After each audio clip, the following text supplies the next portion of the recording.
California is what's called a community property state. What does that mean?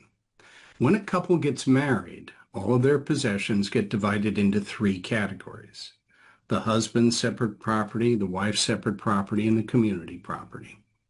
What goes into these categories? Anything a spouse comes into the marriage with and anything a spouse inherits is that spouse's separate property. Everything else is community property.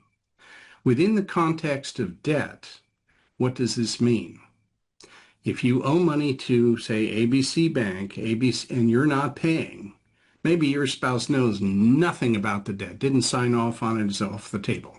What can ABC Bank do? Well, ABC Bank can go after your separate property. I think we can agree that that's got to be true, because after all, if you were going to go your separate ways, you would take your separate property with you. If you're not paying, ABC Bank cannot go after your spouse's separate property because, I mean, fair is fair. This person did not get involved in the debt, didn't sign off on it, knows nothing about it. How about the community property? Well, ABC Bank can go after all of the community property because that community property is imputed to each spouse 100% and is available to pay the debts of each spouse.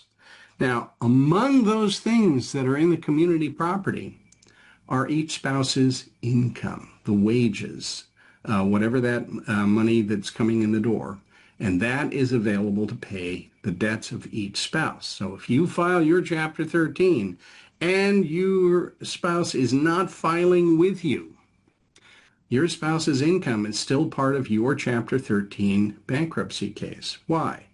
Because it's community property that's available to pay your debts. As a matter of fact, you also have to list your non-filing spouse's debts.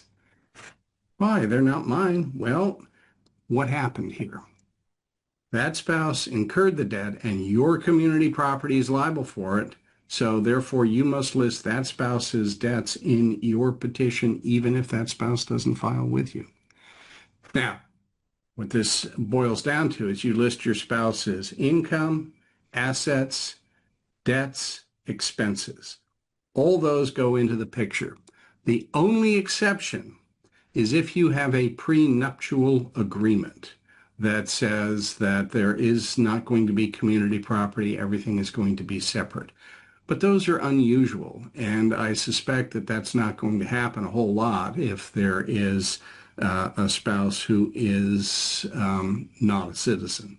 In any event, yes, you do have to list your spouse's income in your Chapter 13 petition, even if you file by yourself.